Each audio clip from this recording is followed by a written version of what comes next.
ყველა ადამიანის ათვლის წერტილი არის სიკეთე, მაგრამ გჭირდება რაღაც ცვლადები, რომელიც გარედან შემოდის ჩვენთან და უნდა შეგვეხიდოს, უნდა გაგვაძლიეროს, უნდა მოგცეს იმის საშუალება, რომ საკუთარ თავს აღვემატებოდეთ, დავტოვოთ ის კომფორტის ზონა და რაღაც დავიწყოთ. გადავდგათ ახალი ნაბიჯი და გადავაბიჯოთ. Გაზააზრება არის ყველაზე საჭირო და ერთგვარი მეტამორფოზა, რომელიც ჭირდება ჩვენს თაობას ყველაზე მეტად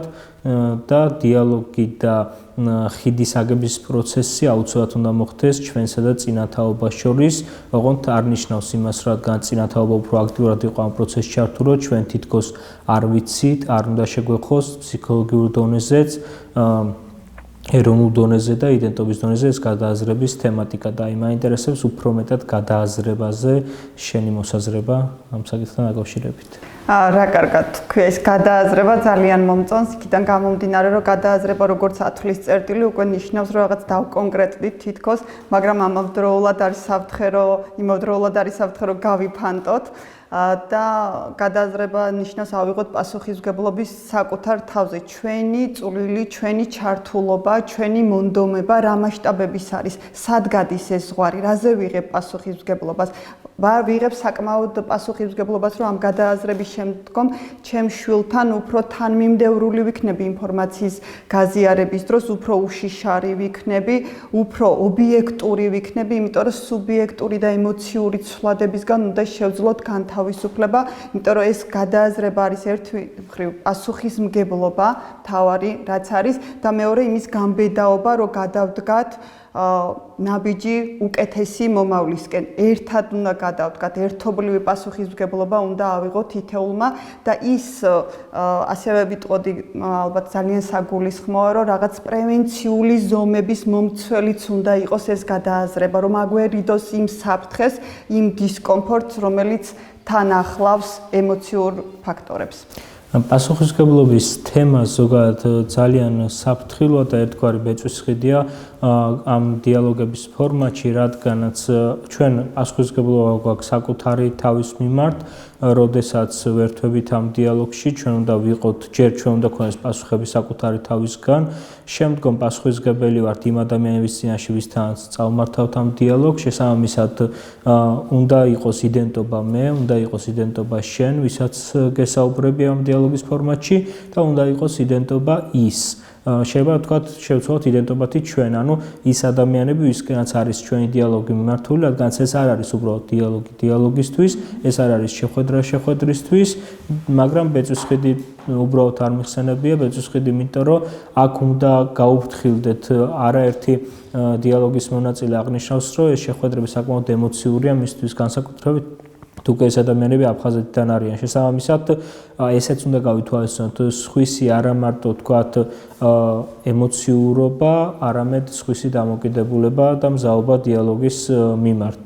პასუხისმგებლობის საკითხი, როგორც ვახსენე, აყალიბებს შემდგომ კონცეფციებს, ეს არის მე კონცეფცია, ანუ ჩემი დამოკიდებულება, ვთქვათ, აფხაზეთის საკითხის მიმართ, ეს არის შენ კონცეფცია, რას ფიქრობ შენ, ვთქვათ, ანუ ენგურსაკით და ენგურსიკით ყოფი ხალხი რას ფიქრობს ერთმანეთზე, ადრე და დღეს რას ფიქრობენ და ასევე კონცეფცია ჩვენ,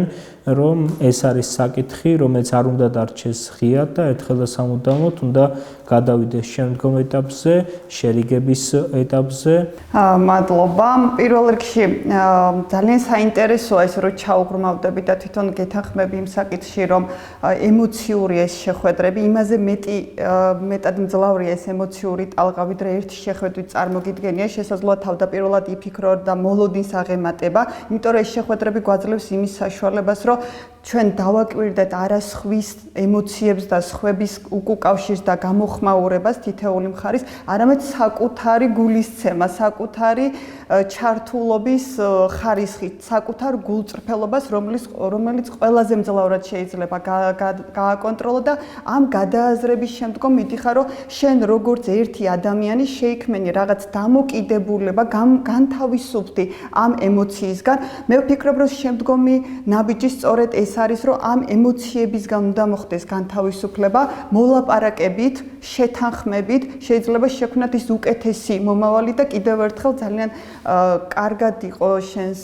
ტექსტში ფორმულირებული პასუხისმგებლობის საკითხი და პასუხისმგებლობა იმ დონის, რომ ავიღოთ, რომ ჩვენ კონცეფცია ისე გავაძლიეროთ, რომ გქონდეს იმის განაცხადი, რომ ჩვენ ერთად ვცვლით ჩვენ წილ სამყაროს. ჯერჯერობით ვართ იმ ეტაპზე, სადაც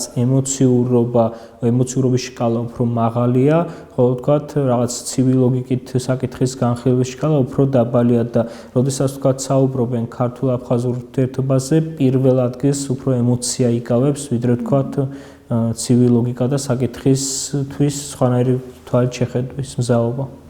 დიახ, მე სწორედ იმიტომ აღნიშნე, რომ ზოგჯერ ადამიანის ცხოვრებაში მოდის რაღაც მოულოდნელობა, აღნიშნულ პროექტში ჩემი ჩართულობა ეს იყო მოულოდნელობა, მაგრამ ზუსტად იმ დროს მოვიდა ეს შესაძლებლობა ჩემს ცხოვრებაში, როდესაც საკვანძოდ მნიშვნელოვანი და საჭირო იყო პირადად ჩემში გამერკვია, დამეძლია ეს ემოციურობა და მეტი პრაგმატული დამოკიდებულება. თუ არსებობს აზრთა სხვადასხვაობა, ეს შეიძლება არც ცუდი იყოს და არც კარგი, მაგრამ თავარია ეს მართო და ვფიქრობ, რომ მსგავსი პროექტები, მსგავსი შესაძლებლობები ბევრად მეტი უნდა იყოს, რომ ბევრი ადამიანი განთავისუფდეს, ისევე როგორც მე გავთავისუფდი ჩემი წილი ემოციებისგან და ჩანაჭუჭებისგან. რაღაც უნდა ცოტა შორიდან შევხედოთ აღნიშნულ საკითხს, რომ მოგვეცეს დაკვირვების, განსჯის, ერთმანეთზე მოსაზრებების გაზიარების შესაძლებლობა. განსხვავებული აზრი, რა თქმა უნდა, ლეგიტიმურია. ხო, აი მეც საუბრის თქვათ ბოლოსკენ მას აღნიშნავდი, სწორედ რომ ჩვენთვისაც რა თქმა უნდა მოულოდნელი იყო და საინტერესო იყო ამ დიალოგების ფორმატში ჩართვა. მოულოდნელი იყო, რადგან თქვათ თითქოს ჩემ პროფესიის მქონე ადამიანები, ანუ იურისტები დიდად აერთვებიან ხოლმე აი ამ პროცესში და თქვათ საერთაშორისო სამართლის სპეციალისტებიც უფრო ნაკლებად არიან ჩართული და თქვათ ამის სურვილი შეიძლება არსებობდეს. რა თქმა უნდა, ალბათ დავასრულებ იმით, რომ სრული მეტამორფოზა განვიცადე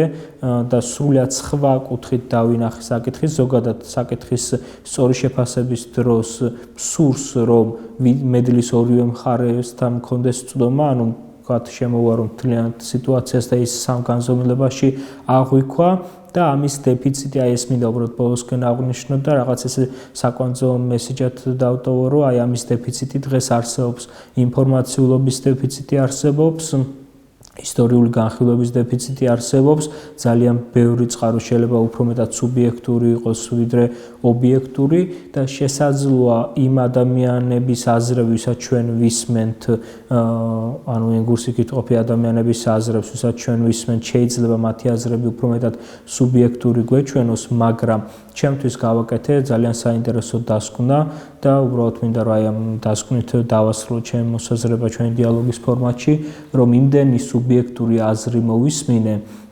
თითქოს არანაირი ობიექტური, თქვათ, ისტორიული წყაროებით განპირობებული გარდა მათი პირადი ცხოვრებისა და მათი პირადი შეხედულებისა, რომ ფიქრობ, რომ ეს სუბიექტურობათა ერთობლიობა ყველაზე კარგ და ჭეშმარიტ ობიექტურობას ქმნის. ანუ მე ვთქვათ, ამაზე მეტად ობიექტური წყარო ვერ წარმომიდგენია, ვიდრე მქონდეს შესაძლებლობა, რომ უსმინო ადამიანებს, მათ გამოცდილებას, მათ ემოციას, მათ პირად ისტორიებს და მათი სუბიექტური შეფასებას დავუმატო, თქვათ, ჩემი სუბიექტური შეფასება და საბოლოოდ ის ობიექტური ჭეშმარიტება მივიღო, რასაც თქვათ, ოფიციალურად შეიძლება ვერსად ვერ ამოვიკითხო და თქვათ, წვდომაც სამქონდეს ამ ინფორმაციასთან.